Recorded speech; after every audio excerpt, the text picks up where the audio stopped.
So, ngayong gabi po, ang ating pong tatalakayin ay may kinalaman sa air. Nakikita niyo po ba? Air. Ito po, yun nandito. Air. So, nung unang gabi, nabanggit na po ni Donna sa atin. So, si Dr. Air ang ating pong pag-uusapan. Sabi po dito, air, the activator of our vitality.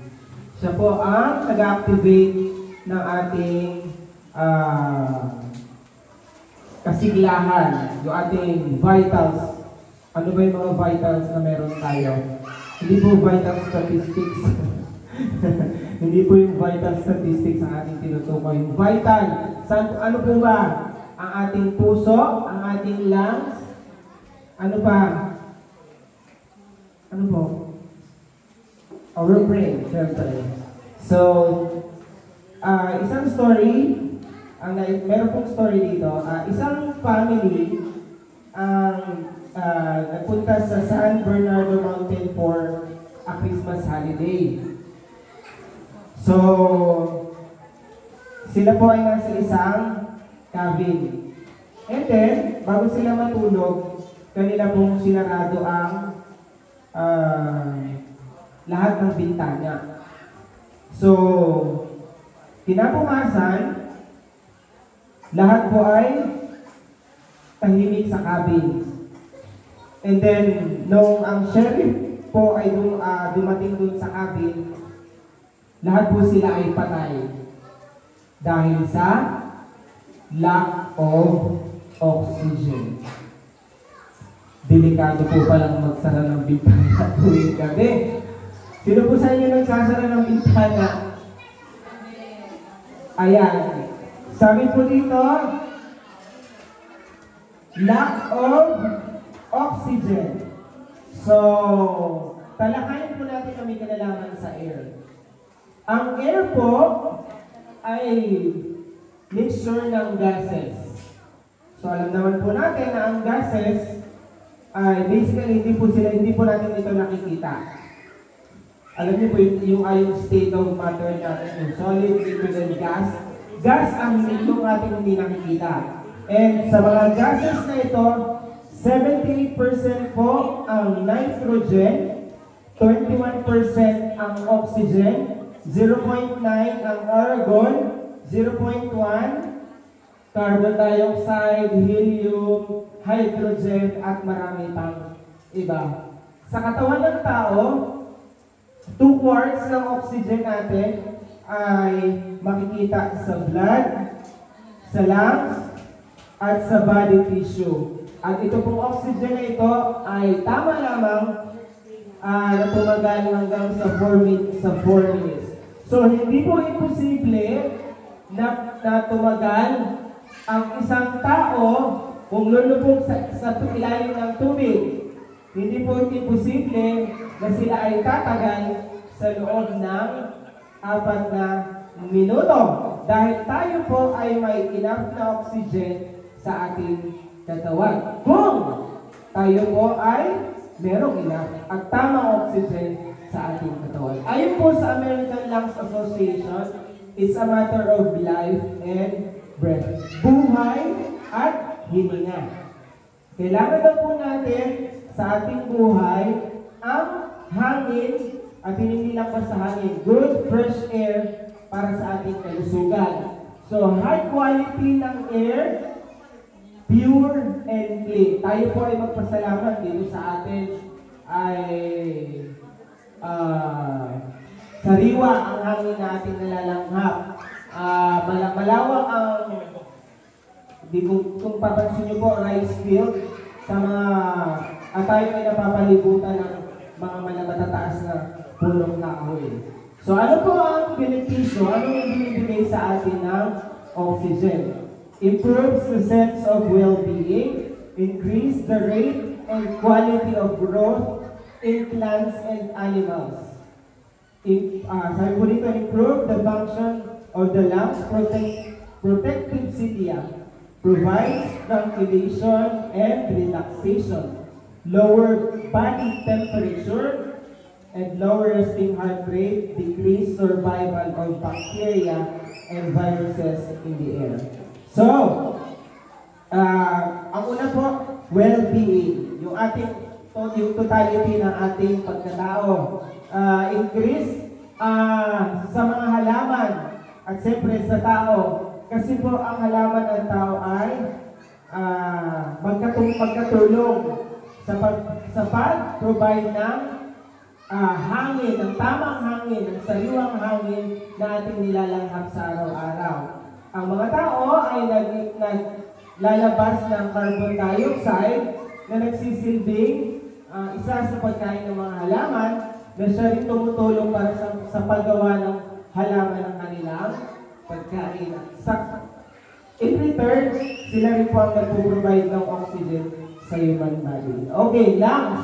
Dahil ang lungs po ang isa sa function niya ang mag-provide ng air sa ating katawan. Kung hindi po maganda o hindi improve ang function ng ating lungs, ay tayo po ay mahihirapang magkaroon ng tamang oxygen. Okay. And then, tranquilation and relaxation. Kung mapapansin niyo po, ano po sinasabi sa atin kapag kinakabahan or nai-stress? Inhale, exhale. Tamang hangin po ang kailangan ng ating katawan. Mapapansin niyo rin po, kung kayo ay mamaya, habang magpapatuloy tayo kasama po ito sa lecture. Mapapansin niyo po, kung pagkatapos kumain or pagbusog, karaniwan, inaantok, or kahit sa hapon, mapapansin natin sa mga teachers, mapapansin sa mga estudyante, karaniwan inaantok sa hapon. Dahil po ito sa hindi tamang posture ng katawan. Mamaya po, i-discuss natin dyan.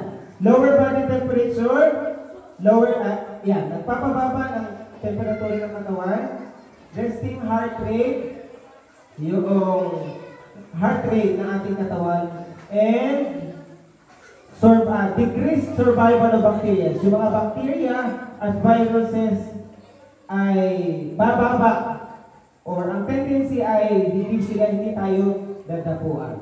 So ano po yung good quality air, quality clean air na dapat saan natin ito makikita? Okay. Sabi po dito, evergreen trees. Yan. Green plants. Mountain and forest. Pasalamat po tayo po ay napapalibutan ng bundok ng Sierra Madre. Ano po? So, tayo po ay nasa gitna ng mga bulubundukin. At ayan po, ang isa sa magandang naidudulot ng sabihin na natin pagtira natin dito sa lugar ng Sampaloc. Dahil nakakalanghap tayo ng sariwang hangin. Mountain water, seashores, sa tabing dagat, sa mauban po, sa mga lakes, sa oceans, rivers, waterfalls, ayan. Rain after thunderstorm. Ayun daw po ang good quality air. Ano pa? Sa ating po mga bahay, yung mga tinatanim nating mga halaman sa ating mga bahay. So, recommended po at least 1 plant per 100 square feet of indoor space. Yan. Yun pa ang recommendation. And live plants remove carbon dioxide and freshen the air with oxygen. So, yun po yung recommended na halaman. Kung mayroon naman po tayong maraming halaman, mas maganda. Ano po? Makakatulong ito para matanggal ang carbon dioxide sa ating mga tahanan. Kung mayroong clean and fresh air, meron naman tayong tinatawag na polluted air. Ito po yung karaniwang nakikita natin sa mga freeways, sa mga airport, sa closed, poorly ventilated areas. Karaniwan po ito yung yung highly civilized na mga place, yung maraming mga buildings. Kung mapupunta po tayo sa Manila, yan po ang isa sa example ng polluted air. Ano po? Karaniwan, naka-air condition na. So ano po ang naitutulot? Polluted, smoke-filled air Yan po ay nakakapagbigay ng anxiety, suspicion, migraine, headache, nausea, nausea and vomiting, pagsusuka, diarrhea, eye problem, irritability, and respiratory congestion. So ano po ang ating pwede gawin? Hindi po basta-basta kayo makakalanghap ng sariwang hangin. Kailangan po natin mag-effort. Ano pong sabi dito? Exercise. Kaakibat po nito ang pag-exercise. Exercise in the morning. Hindi sa loob ng bahay. Sa labas ng bahay para mag-impart yung air ay dumaloy sa ating katawan sa ating blood, mag-circulate at pumunta sa iba't ibang parte ng ating katawan.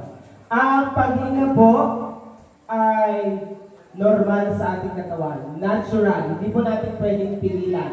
Meron po tayo, ito po ay spontaneous activity ng ating katawan. So, a total of 20 liters of air per day po ang ating inihihinga sa isang araw. Sabi po ni Ellen G. White, in order to have a good blood, para daw po tayo magkaroon ng magandang tugo, tayo ay huminga ng breathe well. Ayan. Full. Ano ba full? Buo at malalim na paghinga ng pure air na pumupuno sa ating mga lungs ng oxygen at napupurify ang ating mga blood. At yung blood na po yun ang pumupunta sa iba't ibang uri sa iba't ibang parte ng ating katawan, sa mga nerves na siyang nag-stimulate ng ating appetite, yung gana natin sa pagkain. Renders digestion more perfect. Yung pag-feeling ng pagkain ay magiging maayos. And it induces sound, refreshing sleep. Ayan. Magandang pagtulog ang maibibigay sa atin. Kagaya ng sinabi ko kanina,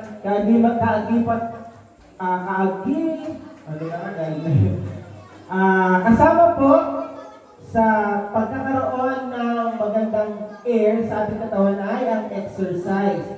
Yun po ang key. Ayan. Sabi dito, exercise is the key to exercising the lungs. Ito na po yung sinasabi ko sa inyo kanina. Proper posture. Nabagkita po ito nung unang gabi, yung tinatawag na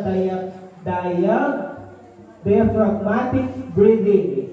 So, sige nga po, gawin nga po natin. Stretch your arms high above your head. Ganyan po. And then, breathe slowly with mouth closed. And expand chest as much as possible. Ito ba? And then, with mouth open, let the air, while slowly bending, cough to let last bit of air out. Ito po.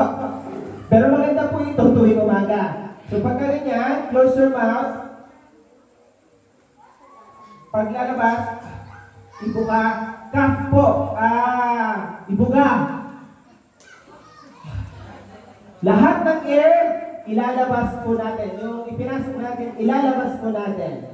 Yun po ang diaphragmatic breathing. Tuwing umaga po, 5 to 10 times every morning. Sabi po ni Dr. Melvin Harner J. Isa po siyang Dean sa Emeritus sa LLU School of Public Health. Sabi niya dito, that posture can be improved. So meron po siyang 5 steps to help individual acquire a good posture. Kasi importante po ang good posture para magkaroon tayo ng magandang daloy ng hangin sa ating katawan. So, sabi po niya, flatten the plane of the pelvis. Nasaan po ba ang pelvis? Saan po ba natin matatagpuan? Ito po. Mapapansin niyo po, may iba na hindi, yung ang tawag nila yung kukuba na. Ayan, so dapat daw po naka-flat, and then stand tall, and then yung atin pong head, para po hindi naman sobrang taas, eye level. Ayan po. Para tayo nakikipag-usap sa matangkad. Ganyan po. And then, feet should be slightly apart. Medyo nakabuka na konti. And then, exercise so as to strengthen muscles. So, i-practice po natin. Sa una, may mararamdaman po tayong pain kasi hindi yung kinasanayan natin. Pero once na-practice po natin ang tamang posture, magiging maganda po ang daloy ng oxygen sa ating lungs. Ngayon, kung may proper posture, ito naman po yung minsan na gagawa natin.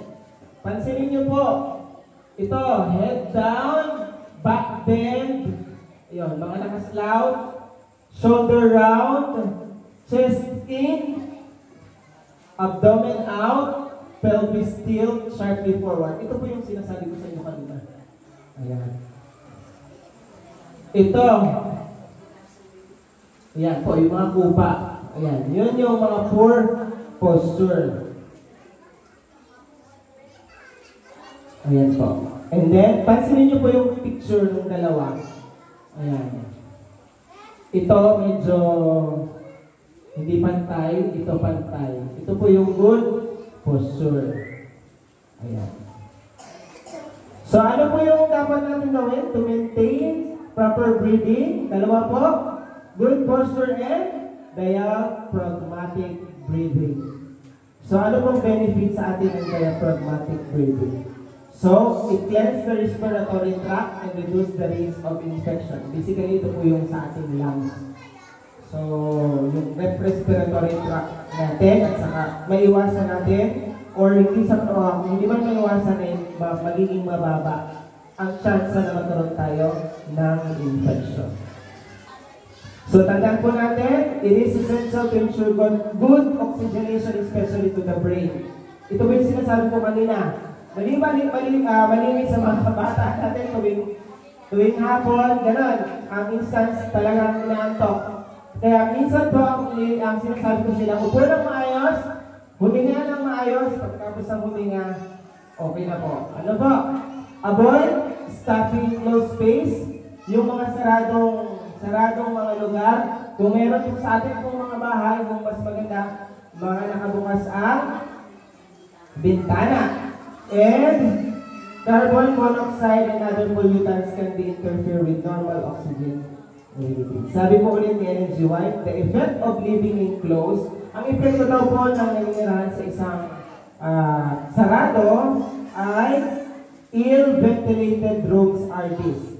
The mind become depressed and gloomy. Ayan. So, tayo daw po ay nadidepress. Tayo ay nalulungkot, yung gloomy, hindi maganda ang ating iniisip or tayo nalulungkot. Yan daw pong epekto na kung sarado ang ating mga, or maraming mga bintana sa bahay or sa ating mga pinagtatrabaho. Sabi po dito, take regular interval during work or study to breathe deeply, preferably outdoor in the fresh air. This refreshes body and function of the brain. So, sa mga may trabaho, huwag po natin nakalimutan. Okay, tayo po ay pansamantaling lumabas sa ating pinagtatrabahuan. Ayan, tayo po ay huminga sa labas. Mas maganda daw po sa outdoor, fresh air. Ayan. Sabi po dito, and the Lord God formed man out of the dust and ground. Tayo po ay mula saan? Alabok. Ayan. Dust. Mula sa lupa. And tayo ay hiningahan sa ating mga nostril na breath of life. Ayan, tayo ay mga naging living being. Sabi dito, as air supports our physical life, ganun din lang po ang ating Holy Spirit na sinusuportahan ng ating spiritual life. Ayan. Isn't it time to step back and truly seek the Holy Spirit to support our spiritual life? So, sabi po dito, let us live a healthy lifestyle, which includes regular exposure to fresh, clean air, and be willing to be led by the rushing wind of the Holy Spirit. Kung nais po natin magkaroon ng healthy lifestyle, magkaroon po tayo ng regular na exposure sa clean, fresh air, at tayo na po ay maging willing para mangunahan ng rushing wind ng banal na Espiritu. So, yun lamang po, at maraming salamat po sa inyo.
Salamat po sa ating po mga guro na nagbigay po ng mensahe ng awit.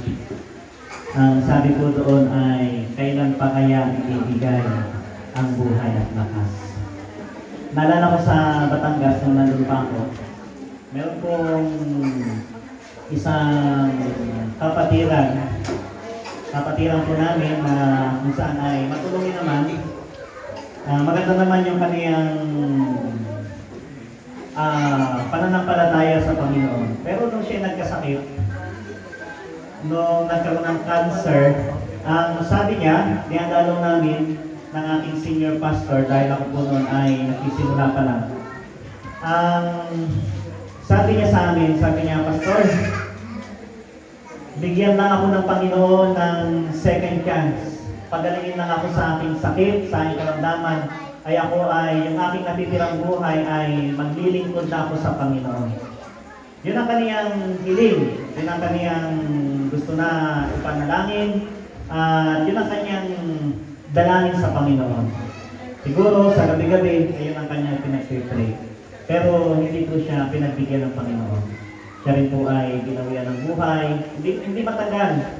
Ilang buwan lang ay namatay na rin po ang lalaki po ito. Kaya ngayon pong gabi, ay kagaya po ng mensahe ng awit, kailan pa kaya natin ibibigay ang buhay natin sa Panginoon? Saka ba natin sasabihin sa Panginoon, Panginoon, pagalingin mo lang ako, maglilingkod na ako sa iyo.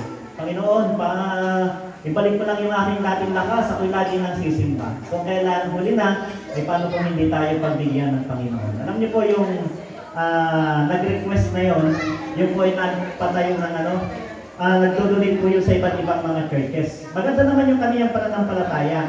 Kaya lang gusto pa niya sana kumaba yung kanyang buhay.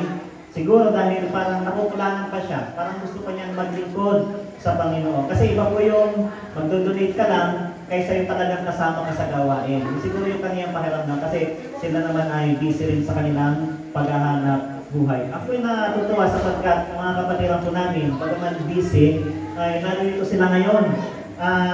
Halos 80% kasi yung iba, hindi na talaga makapunta kasi may edad na, matanda na. Naunawa ng Panginoon yun dahil darating din naman po talagang panahon na tayo iedad na. Ako po, darating ang panahon na pagtanda ko, kaya may sakit sana. Dumating pa yung time na talagang hihina, hindi yung mamamatay ng batagan. Ano po, darating ang panahon na hindi ka na maka-attend sa mga ganito at ibang mga pastor na, mas batang mga pastor, ang siya maglilingkod sa mga tao. Darating ang panahon yun. Pero, wala po akong pagsisisihan kasi nung bata pa ako, simula nang ako po ay isilang sa mundo, ako po ay nasa ganitong gawain na. Kasi 2 months old, nung bago-bago hindi pa. 2 months old po mga kaibigan. May 2 months old ba ditong baby? 2 months old. Ako po ay sakay ng Paragos. Di ko lang ang tawag dito. Paragos din. Sakay-sakay kami ng Paragos. Bitbit ako ng aking mother. Pumupunta po kami sa ganitong gawain. Sumusuport po yung aming pong family. Hanggang sa magkaisip po ako, ganun yung gawain.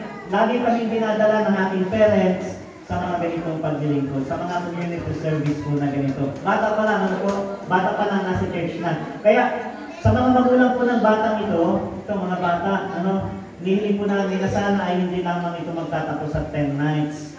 Kakaroon po tayo dito ng continue na pagtuturo sa mga bata. Kasi ako po, hanggang ngayon, tinuturuan ng Panginoon, tinuturuan ng mga miyembro, tinuturuan ng mga elders, tinuturuan ng mga head namin. Ay simula bata, nasa church na ako. Nung ako'y matuto magbasa, ang unang pinabasa sa akin ng aking magulang ay Bible. Simula sa pagkabata, nung hindi pa ako magbasa, pinapaalam na sa akin yung mga kwento sa Bible. Sina David, sina Goliath, sina Samuel, iba't ibang kwento na yung aking naririnig. Ay lalo na itong mga bata na ito, ito kailangan natin gabayan. Po? Kaya andyan po ang aming pong mga kapatiran, sa women, sa family, mga teachers, handa po maglingkod upang kung hindi kayang turuan ng magulang, hindi mo ibig sabihin hindi kaya. Ibig sabihin ay kung kulang naman yung kalaman dahil hindi ka po na-expose sa pagbabasa ng Bible, ay pwede po kami tumulong sa mga bata na ito na mag-guide sila habang sila po ay lumalaki. Ano po? Para paglaki nila, at least walang issue man lang. Hindi man na makapag-asawa ng maaga.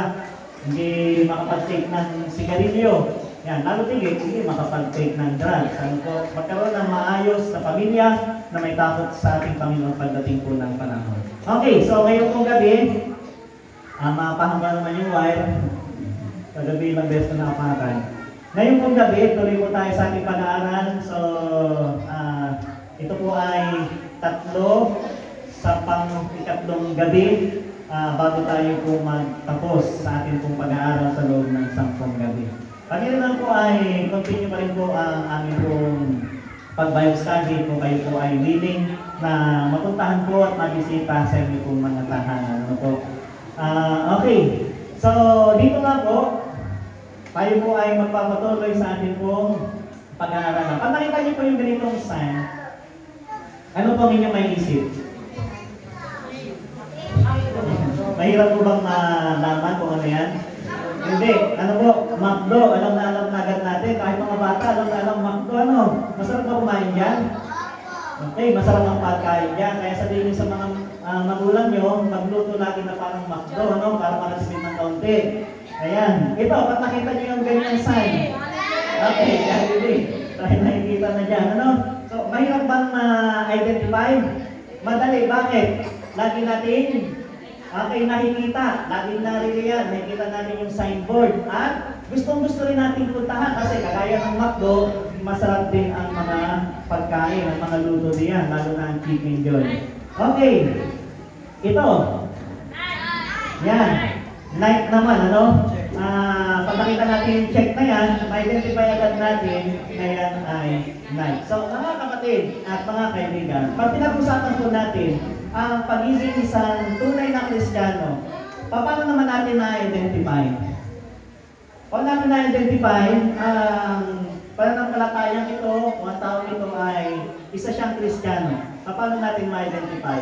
As a general, sa kabuuan, tayo ma-identify ng ibang mga relihiyon sa pamagitan po ng krus. Ano po?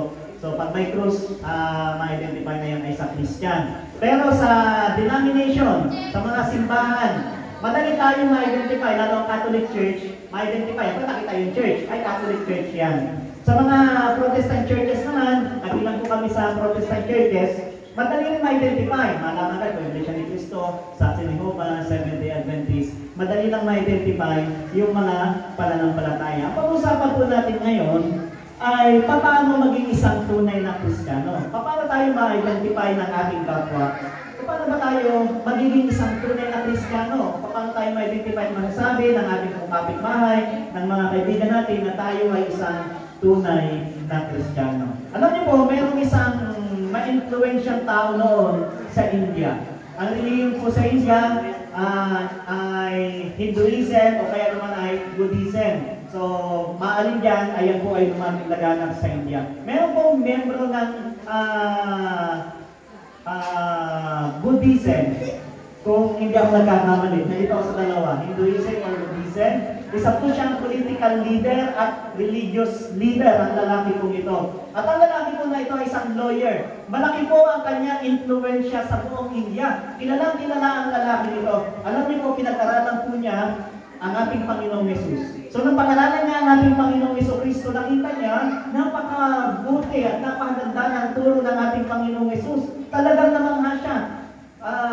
Membro po ito ng Buddhism, pero namamangha siya sa turo at aral ng ating Panginoong Yesus. Muntik nang maging Kristiyano. Muntik na. Pero ano po ang nangyari sa kanya? Ang sabi niya ay ganito. Siya po ay si Mahatma Gandhi. Ang sabi niya, I like Christ, but I do not like Christians. Christians are so unlike to Christ. Sakit, no? Sakit po sa ating mga Kristiyano. Sabi ni Mahatma Gandhi, ang sabi niya, gusto ko si Kristo. Napakaganda ng kaniyang turo. Maganda yung kaniyang mga aral. Pero, ayaw po ang mga Kristiyano. Yung mga Kristiyano, ayaw daw niya. Ang mga Kristiyano ay ibang-iba sa tinuturo ng ating Panginoong Yesus. Yung buhay daw ng mga Kristiyano ay ibang-iba doon sa tinuturo ng ating Panginoong Yesus. Alam niyo po, yung aking pong senior pastor, kasi sa Batangas, dalawa po ang aking naging senior pastor sa loob ng 5 taon. 5 taon po ako doon sa Batangas. Si Pastor Lipit at si Pastor Joe Galabit. Noong time ni Pastor Lipit, nakikwento niya, pumunta po siya ng Japan. Okay. Sa Japan, ang mga tao po doon, karamihan, walang Diyos. So sino daw po yung namimigay ang bibilis ng mga lakad ng mga tao doon? Alam niyo po, ang isang ganito, isang babasahin, libre ko ito, ipinamimigay sa Japan, English. Hindi pa po nila maibigay. Basta-basta. Ang mga tao doon ay basta daan, mabilis Hirap na hirap sila magbigay ng isa nito. Ano po, ay dito, yung 100 ay talagang mabilis lang maubos, may pinimigay. At sila po, mga pamphlets hindi po maibigay doon sa Japan, basta-basta. Ang mga tao doon ay walang pakialam, hindi nagsasalita, hindi nag-usap, basta daan lang ng daan. Mabilis ang kanilang mga lakad. Nagmamasyal sila sa mall, isang beses sa Japan, namamasyal. Ano po, sa pamamasyal nila sa mall ay ganito ang karanasan nila, nahiwan po yung cellphone. Mamahaling cellphone sa loob ng mall. siguro may isang oras silang naglalakad at nakalabas na ng mall, sabi na parang wala yung aking cellphone. Nawala yung kaniyang cellphone, siguro ang ginagamit nila camera sa pag-iikot ay yung sa misis. So naiwan yung cellphone. Sabi niya, ang ginawa ko ay kanilang, sabi ng misis, saan kayo naiwan yun? Sa sasakyan, sa taxi na sinakyan. Kasi hindi naman nila dali ang kanilang sasakyan, nag-taxi lang sila. Isip nila, ipaka sa mall. Kasi umupo sila doon, nagtambay. Alam niyo po, pagdating sa mall, binalikan nila, after 1 hour, nanigit sa oras, andun pa rin yung cellphone. Walang gumagalaw. Walang mga Diyos ang tao doon. Ano po, hindi religyoso mga tao doon. Pero napaka-disiplinado. Okay. Sa atin, sa bansa natin, yung nakatago na, kinukuha pa. Sa ibang bansa, doon sa Japan, hindi. Kahit po ano maiwan mo sa trend. Kapag ka na-confirm yan na sa'yo, babalik at babalik po yan. Walang masyadong magnanakaw. Hindi pa lang talaga 100% na walang magnanakaw. Walang masyadong magnanakaw po doon sa Japan. Ay dito sa atin, sa ating bansa, ito makikita natin. Ganyan. Traffic naman na. Kawatan din sa pantalan kayo. Patay ka guys. Wala ka guys. Oh, nagam. Nagam. Sige. Boy. Kailan lang yan? Ang oras natin.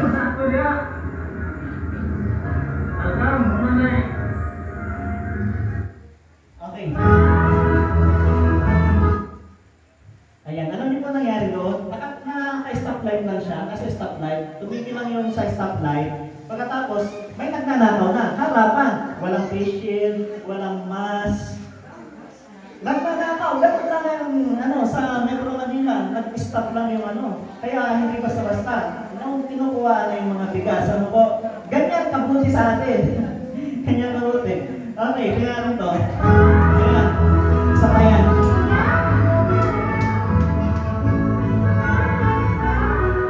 Ito yung nag-video.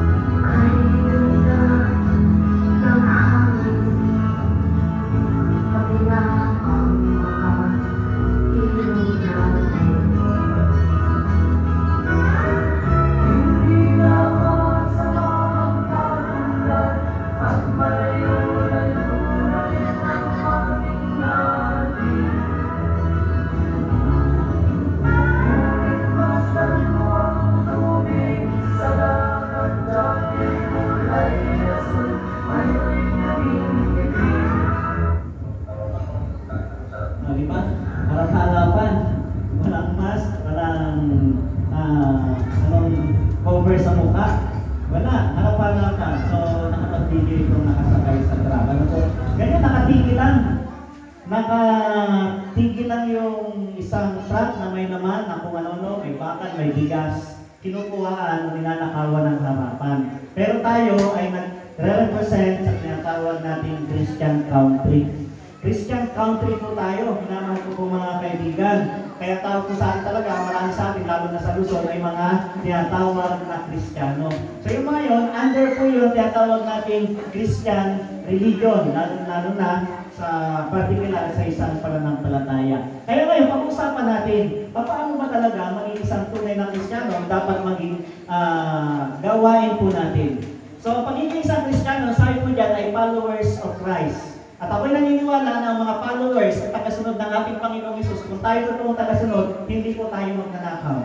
Hindi po tayo gumagawa ng kasamaan. Kaya ang pagiging isang tunay na Kristiyano ay pagkakaroon, hindi lang tagasunod ng ating Panginoong Hesus, kundi pagkakaroon ng karakter ng ating Panginoong Jesucristo. Ang goal ay maging kagaya ng ating Panginoong Hesus. So ang ating Panginoong Hesus, makikita natin sa Bible, yung mga mabubuti niyang ginawa. Yan po ang pagiging isang Kristiyano. Ngayon, meron po tinatawag na figure of speech na gusto ko pong banggitin ngayong gabi.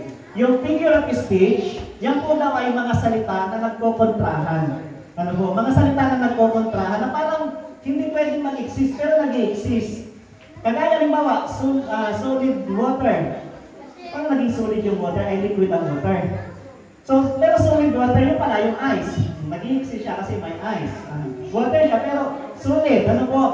Invisible ink. Paano naging ink yung invisible? Ano po? Invisible na tapos ink. Kapag may ink bang talagang invisible, paano natin malaman ink yung kung invisible? Bitter, sweet, mapait na matamis.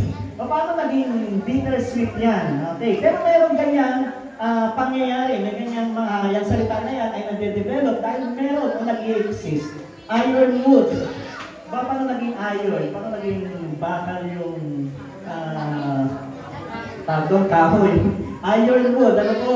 So, ganyan lang po. Ang tawag po dyan, oxymoron. Na ibig sabihin, ay sa siyang figure of speech na nagpokontrahan sa isa't isa. Actually, wala na sana, pero nag-i-exist na yan sa panahon natin ngayon. Ganun daw po kapag tayo po ay isang Kristiyano. Pwede rin daw na maging oxymoron Christian tayo. Ay, ibig sabihin, uncommitted Christian. Kasi pag Christian, dapat automatic committed. Kaya pag uncommitted, paano ka naging Christian? Ay uncommitted ka. Non-serving Christian. Paano ka naging Christian? Ay non-serving ka. So, oxymoron siya. Parang hindi pwede, parang dapat hindi nag-i-exist sa isang Kristiyano, pero nag-i-exist siya ngayon. Ano po? Loving but not serving. Pwede daw mangyari yun? Mahal kita pero hindi mo pinaglilingkuran. Sa inyong mga asawa, ano po? Nangyayari kayo? Nasasabi ng inyong asawa, mahal kita pero wala namang ginagawa mo. Walang ginawa kundi ikaw ay saktan, wala nang ginawa kundi labatin yung iyong pinag-uutos. Loving but not serving. Ano po? Pwede tayong maglingkod, pwede pa. Pwede tayong mag-serve, maglingkod sa mga komunidad ng walang pagmamahal. Tama? Pwede. Pero hindi tayo pwede magmahal na hindi naglilingkod. Hindi po pwede yun. Pag mahal natin ang isang tao, automatic may paglilingkod. Actually, yung definition po ng love sa Bible, ang definition po ng love ay giving. Giving and giving and giving. So dati ano po, ang definition ng love ay giving and receiving. So dalawa. Pero kung tingnan natin ang Bible pa ay nagsasabi ng definition ng love ay giving and giving and giving. Wala po yung receiving. So halimbawa, ako po ay nagmamahal. Okay. So sa aking pagmamahal, magbibigay ako. Ngayon kung sa aking binigyan, nagmamahal din, anong gagawin niya? Magbibigay din, kaya may receiving. Pero hindi, yun ang definition. Ang definition, kaya ka nagbigay kasi love is giving. Automatic, magbibigay din siya dahil siya merong pagmamahal. Kaya love is giving and giving and giving. Hindi yung magbibigay kayo, naghihintay kayo ng kapalit. Mali po yun. Hindi po giving and receiving. Hindi po ganon. So, ang love ay ano po, ang pag sinabi natin loving, automatic merong serving. So, oxymoron niya kapag ka loving but not serving. Ang pagiging isang tunay na Kristiyano daw po ay ganyan. Sabi sa Efeso chapter 2 verse 10, ito po ang unang paraan upang tayo po ay makilala bilang isang tunay na Kristiyano. Ang tunay na Kristiyano may mabubuting gawa. Yan po ang una. Ang sabi diyan, sapagkat tayo kaniyang gawa na nilalang kay Kristo Jesus para sa mabubuting gawa. Okay, ang isang tunay na Kristiyano mayroong mabubuting gawa. Ano po? At hindi po lahat ng mabubuting gawa kailangan itago. Ulitin ko po. Ang sabi natin, nami-misinterpret natin yung sinabi ng ating Panginoon na huwag makikita ng kaliwang kamay ang ginagawa ng kanang kamay. Tama? So, ang sabi natin, kung magbibigay ka, huwag mo nang ipakita. Kung ikaw ay tutulong, huwag mo nang ipakita. Hindi lahat ng mabubuting gawa kailangan itago. Dahil pag wala na tayo, pag wala na nakikita mabubuting gawa, sa atin ang tao, anong makikita? Mali na lang makikita. Bakit? Wala nakikita mabuti. Tinago mo yung mga mabuting gawa mo. Diyan nakikita sa'yo, alin? Yung mali. Di kasalanan mo rin. Kung nakikita lang sa'yo ay yung mali. Imposible naman ng isang tao. Walang mabuting gawa, walang maling gawa. Baka hindi ka tao. Kapag ka ganon. So, hindi mo ibig sabihin na ipinapakita mo yung mabubuting gawa mo, masama na. Kailangan minsan ay makita din ng tao na tayo ay mabuting tao sa pamagitan ng ating mabubuting gawa. Huwag niyong itatago lagi yan. Kailangan natin ipakita yan. Ano po? Dahil yan po ay pwedeng maka-inspire sa iba at makita nila na ikaw ay tunay na Kristiyano. Hindi pwedeng itatago lang lagi natin yan. Bakit yung masasama? Hindi natin itinatago, ano po, ipinapakita. So, ang paggawa ng mabuti, kagaya rin ang paggawa ng masama. Na ibig sabihin, kung ang masamang gawa niya sa tao nakikita, dapat yung mabuting gawa, hindi rin nakatago. Dapat nakikita din yun para balance. So, sabi dito, ang pagiging isang tunay na Kristiyano ay ano po?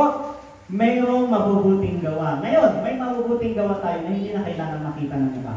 Yun talaga yung karakter natin yun eh. Talagang kahit na hindi makita ng ibang tao, ay yun ang talaga tayo. Ibig sabihin, tumutulong tayo, hindi naman dahil may nakakakita, kundi yun talagang karakter natin. Okay? Pero hindi naman po ibig sabihin na nakikita yung ating mabubuting gawa ay mapagmataas na tayo, mapagmalaki na tayo. Hindi po ganun. May mga gawa nga po tayo na dapat ay nakikita din ng ibang tao. Yan. Ang pagiging tunay na Kristiyano, una, may mabubuting gawa. Ang pangalawa, ang tunay na Kristiyano, okay, walang ay, ba't may ay?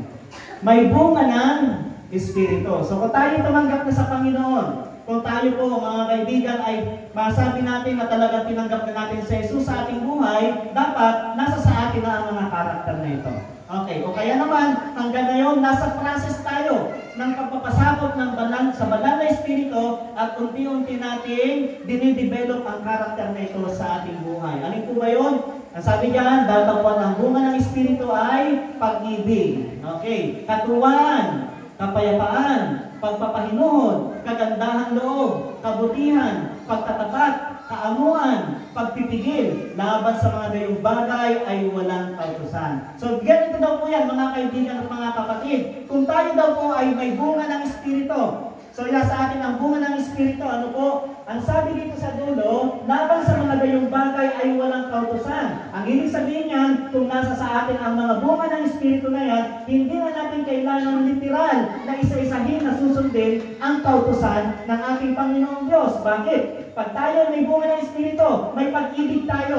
Paano ba natin iibigin ang ating kapwa? Siyempre hindi natin pagnanakawan. Siyempre hindi natin i-dismiss. Siyempre hindi natin kaininggitan. Ano po? So, hindi natin pagsasalitaan ng mga bagay na hindi makatotohanan. So, hindi natin kailangan isa-isahin yung 10 utos ng Diyos pag may bunga tayo ng Espiritu. Kaya ang sabi diyan, laban sa mga ganyang bagay ay walang kautusan. Kasi automatic na nasusunod na natin ang kautusan ng ating Panginoong Diyos kapag ito po ay nasa sa atin. Okay, so dapat meron tayong pag-ibig. Yan ang bunga ng Espiritu. Katuwaan, kapayapaan. Yung bang kahit tayo po ay may malaking problema, alam natin na may mas malaking Diyos sa ating problema. Alam natin na may mas malaking Diyos na tutulong sa atin at hindi siya basta Diyos lang na nasa isip natin, na sinasabi ng mga tao, sinasabi ng pari, sinasabi ng pastor. Hindi siya basta Diyos na gano'n. Kundi dapat maging totoo siya upang tayo magkaroon ng kapayapaan. Maging totoo siya sa ating buhay.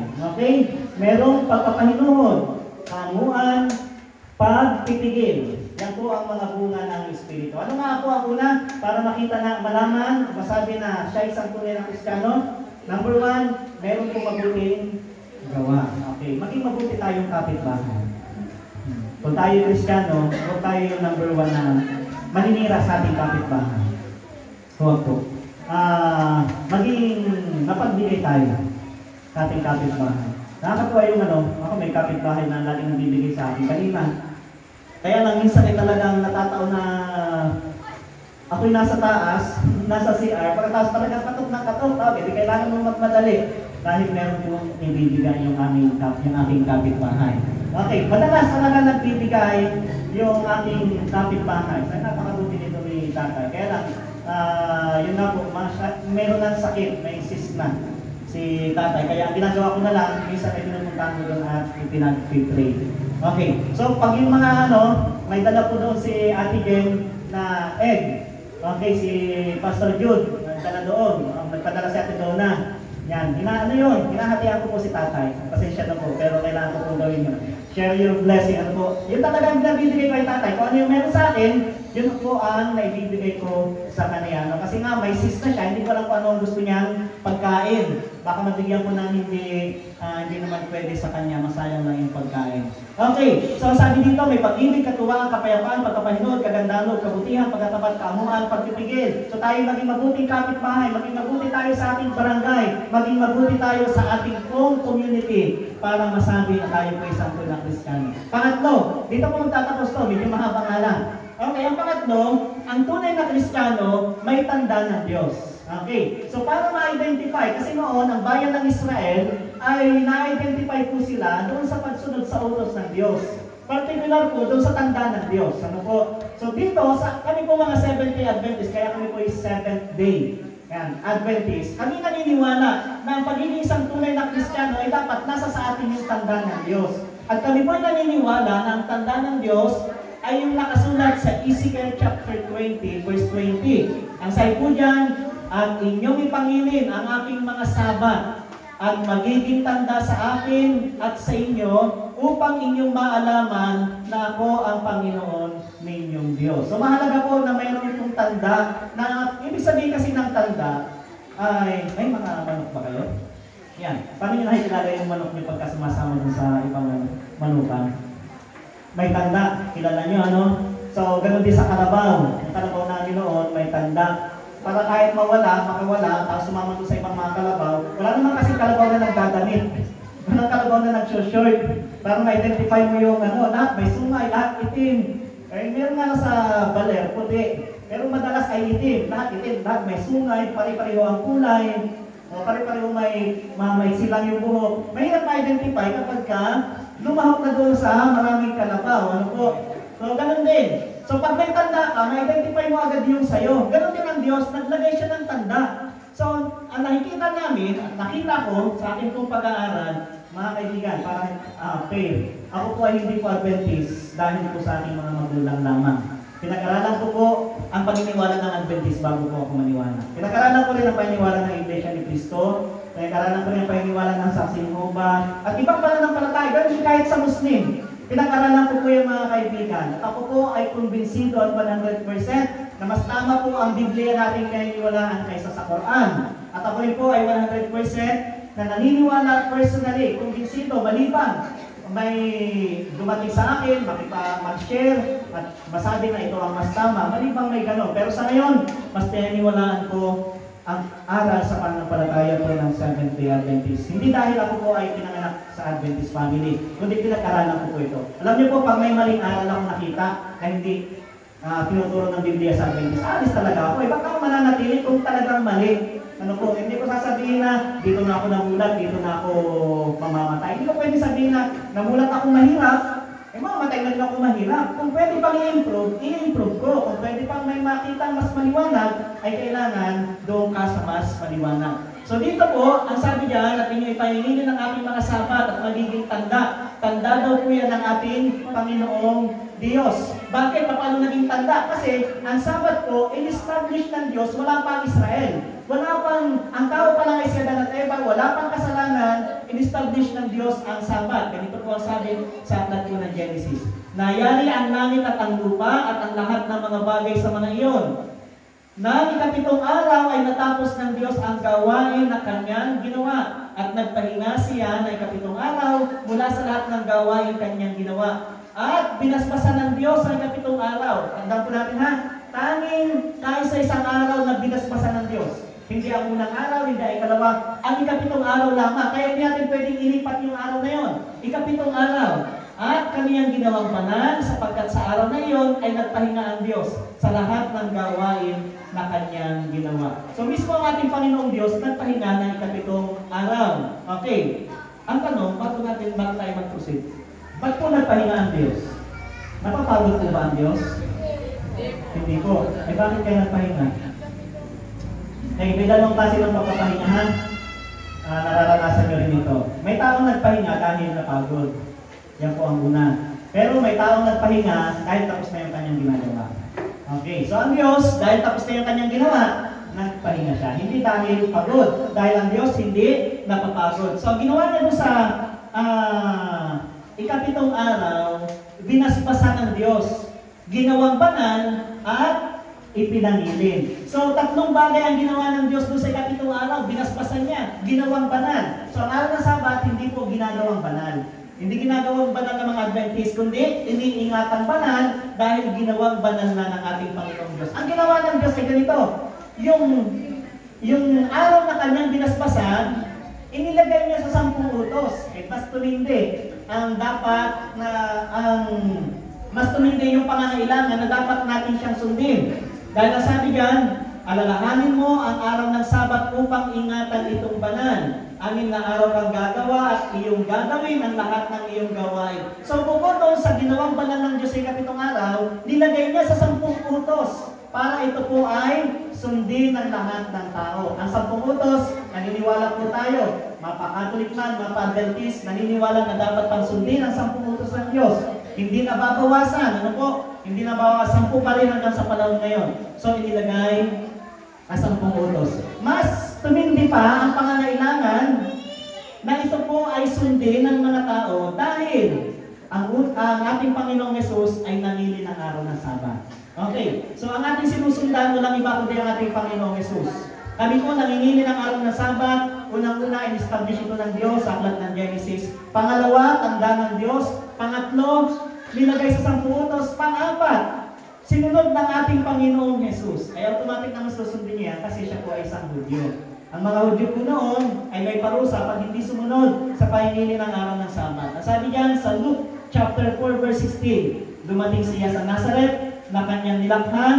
Siya'y pumasok sa sinagoga ng araw ng Sabat tulad ng kanyang nakaugalian. So ugali daw ng ating Panginoong Yesus ang pumasok sa sinagoga. Okay, so si Ate Joyce nandyan, ano po, siya po ay galing po sa Israel. Ang sinagoga sa Israel, walang iba kundi pinakasimbahan po nila. Sinagoga po ang tawag po nila niyan. Okay, so ang ating Panginoong Yesus daw, ugali niya simula pagkabata na tumitindig o naningili ng araw ng Sabat tuwing darating po ang ikapitong araw. Ngayon, yung Sabat ba na yan? Ano ba yan? Paano ba yan kinikilala ng mga ibang pananampalataya? Paano ba kinikilala ang araw ng Sabat na ito? Pakinggan po natin. Lalo sa mga kaibigan po namin Catholic. Ito po kasi galing sa aklat po ng Catholic. Ano po? Yung Sabat ba na yan? Paano yan kinikilala ng Roman Catholic Church? Okay, ganito po ang sabi. Sa Pasyong Mahal, page 5. Meron pa ako dito, order pa ako sa Lazada. Hindi ko lang nadala, nakalimutan ko. Pero ito po yung nakasulat, tinipe ko na po. Ang sabi diyan, at sa Genesis na libro, nalalaman ay ganito, nang lalangin itong mundo ng Diyos na totoo kaarawan ng Domingo. So ito po yung taon-taon binabasa tuwing, kailan? Tuwing mahal na araw, binabasa po itong Pasyong Mahal. Ano po? So taon-taon singkad, talagang walang absent, binabasa yan. Mula unang pahina hanggang sa matapos. So sa page 5, nakikita po natin ito hanggang ngayon, nandiyan yan. Kahit kumuha po kayo ng Pasyong Mahal.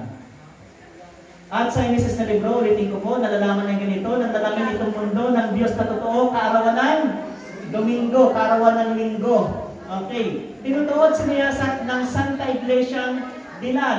Sino po ang Santa Iglesia Dilan? Ang Roman Catholic Church. Ang sa Genesis ay nasulat, anya'y pawang tapat at Diyos ang nagpahayag. Okay. Ayan. Ang sa Genesis nasulat, anya'y pawang tapat at Diyos ang nagpahayag. Okay, tapat daw po. At sino po nagpahayag? Ang Diyos. Sino po nagsaliksik? Okay, ang Iglesia nila, ang Roman Catholic Church. Ano nga sinaliksik? Yung nasulat sa aklat ng Genesis, yung binasa po natin kanina. Anong sabi? 6 na araw bago nayari itong mundo. 10 nang gawin ang tao, nagkahan sa ikapito itong Diyos na totoo. Ito'y pasunod sa atin. Sino itong atin? Okay, Roman Catholic Church. Hindi po kami kasama dyan kasi libro po ito ng Catholic. Opo, seryoso pa ako. Hindi po yan sa amin, hindi po kami kasama dyan. Ito'y pasunod sa atin, bagaman para sa lahat talaga yan, ng Diyos na mawain.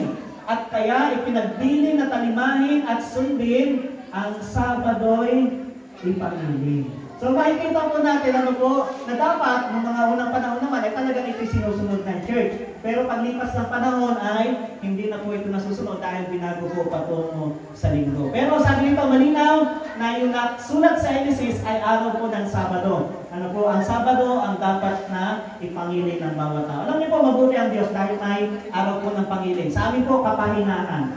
Pahingahan, hindi ibig sabihin na wala kaming gagawin. Pupunta po kami sa church. At ito po pala may benefits kapag tayo po may pahinga. Pangit naman yung laging pahinga. Yung tambay na talaga po. Pangit naman yung laging tambay. Yung mga tambay, nagre-reklamo din yan. Sabi nila yan, no? Kami masasabi ng tambay. Ba't ka kayo galit na galit sa amin? Wala na nga kaming ginagawa. Wala naman silang ginagawa. Galit na galit pa rin sa mga tambay. Ano po? So, huwag daw ganun. Wala naman silang ginagawa, galit pa rin sa kanila. Pag may ginawa, galit pa rin. Okay. Pag walang gawin, galit pa rin. Alam niyo po, may ano po yung pagpapahinga, may benefits. Asahin po dito, ito yung mga benefits.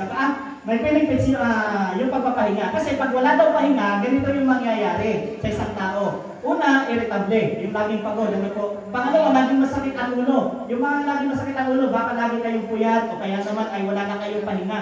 Magpahinga din po tayo, sabi ng Diyos. Hirap matuto kasi yung utak hindi masyadong nagpapansyon. Ano po? Yan, tumataba. Sorry sa mga tumataba, no? Baka hindi naman yan ang dahilan kung bakit kayo ay tumataba. Pero tumataba daw kapag ang tao po ay wala ng pahinga. Okay, humihina ang paningin. Okay, walang pahinga, so humihina rin pala yung paningin. Kasi pag humihina ang paningin, diabetic po yan. Kapag ang tao po ay mahina ang paningin, lalo na sa mga ganitong programa, sa mga ganitong pag-aaral, iba po ang ibig sabihin yan. Tulog po yan. Hindi lang yun. Kasi natutulog na. Pagod pagod. Masisisi pa natin, pagod. Talagang munti-unti humihina yung paningin kapag nandito sa mga ganitong programa. So pagod, unawain na lang po natin. Okay. Tawag yan, Christian pagod. Okay. Ganon. So humihina ang paningin. May sakit sa puso na ko. Pag kayo hindi nagpapahinga, hindi nyo sinunod ang Diyos, ang sabi po ng mga doctors, ito po ay galing sa mga professional, may sakit sa puso. Madali tayong magkasakit sa puso. Okay. Pang-7, mabagal. Pang-8, madaling ma-infeksyon, madaling magkasakit. Number 9, madaling maghirap. Okay, number 10, ihinang-ihi yung mga tao na kung saan ay walang pahinga, laging pagod. Pang-11, madaling ma-distract. Ayan, kunting ingay sa labas, mabilis siya ma-distract, nadidistract agad siya. Sumisigaw agad siya, napapamura agad siya. Ano po kapag laging pagod? Okay, yung pagod kasi, kalaki po niyan, puyat din. Kaya pagod. Pang-12, laging nabubulol. Okay. Ako kasi, lagi lang nabubulol sa TikTok. Pero ito, laging nabubulol. Ano po? Ako laging nabubulol sa TikTok. Na kung mga gamit na hindi naman nagagamit. Kaya ayaw ko mag-browse eh. Sa Lazada, ganun din. Hindi pa, Lazada, no? Okay. So, laging may sipon. Ibig sabihin, laging mabilis magkasakit. Pang-14, laging may problema sa tiyan. Pang-15, nakakalungkot. Walang gana sa asawa. Ano? Walang gana sa asawa, kaya huwag magpapakapagod. Huwag magpapakapagod. Baka pag walang gana yung mga asawa, ay pagod yan. Huwag yung papagorin lagi. Para laging ganado. Yan po ang sabi ng mga professional. Kaya tayo po ay dapat na meron ding pahinga sa ating buhay. Okay? Ang panghuli, namumuhay dapat tayo ayon sa salita ng Diyos. Yan po ang pagiging isang tunay na Kristiyano. Kagaya po nito, sa Baler. Sa Baler po ito makikita, hindi naman talaga actually sa Baler, yun na yung kilalang lugar, pero sa Maria, Aurora, bayan ng Maria. Ito po ay tourist spot na isang puno, ang tawag ay Millennium Tree, na kahit ilang tao na yung magpaikot, hindi pa rin nasa 40 yata na tao ang kailangan bago niya maabot yung yung ikot. Okay, so hindi siya kayang yakapin ng isang tao, 2. 40 na tao ang kailangan. Makikita natin talagang yung ugat niya ay talagang napakalalaki. So kahit anong bagyo ang maranasan niyan, ay talagang hindi yan matitibang. Marami ng bagyo ang pinagdaanan niyan, pero hindi natitibag. Bakit? Malalim ang ugat. At yung mga ugat niya, pumalap na sa iba't ibang parte ng kaniyang katawan. So kung tayo po'y nauugatan sa salita ng Diyos, kahit anong problema, kahit gano'ng kalaki yung maranasan nating problema, ayan po, hindi tayo matitibag. Kaya mahalaga na sa pagiging Kristiyano, dapat nakaugat tayo sa salita ng ating Panginoong Diyos. At pag nauugatan yan, habang tayo nagpapasa, lumilitaw yung ugat. Pumupunta sa ating katawan, ibig sabihin, nakikita yung resulta at yung mabubuting gawa. So dapat rooted tayo sa salita ng ating Panginoong Diyos. Kaya dapat pagtunan natin yung panahon ng Facebook. Alin yun? Seek His face, read His book. Yan ang talagang totoong Facebook na dapat natin pagtuunan ng panahon.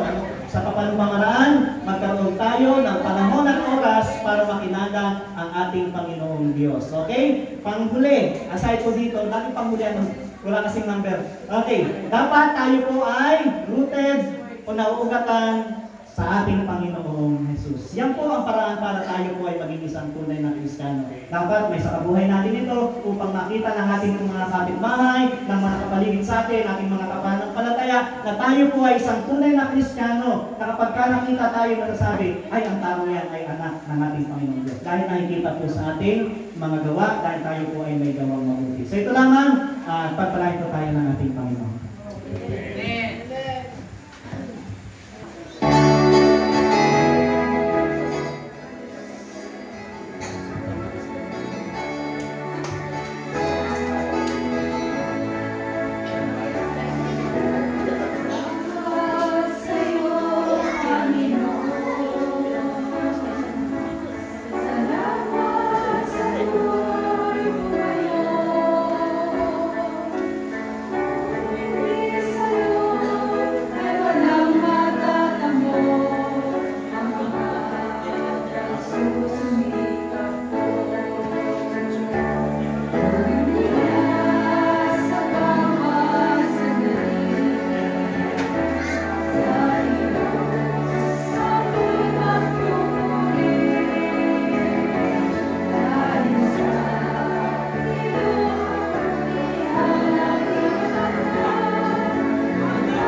Tayo po ay tumayo para po sa isang panalangin sa ating Panginoon. Diyos na makapangyarihan sa lahat, kami po ay muli pong narito, patuloy na lumalapit po. Napakalaki po ng challenge sa amin na kami na nagsasabi na kami po ay isang Kristiyano. Sana, Panginoon, tulungan kami sa aming pong buhay, na makita po sa aming pong mga gawa, sa aming pong mga kilos, sa aming pong pananalita, na kami po ay tunay na tagasunod po ninyo. Tunay na Kristiyano na kung saan ay lumiliwanag sa sanlibutan ito.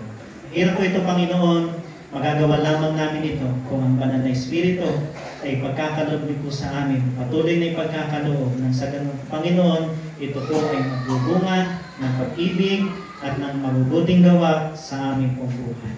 Sana po, patuloy na ingatan ang bawat isa sa aming pong pansamantalang pag-iwalay, pagpapalain ang bawat isang naririto at ang kanilang mga kapatid. Ito po ang aming pong dalangin. Salamat sa pangalan ng Panginoon Jesus. Amen.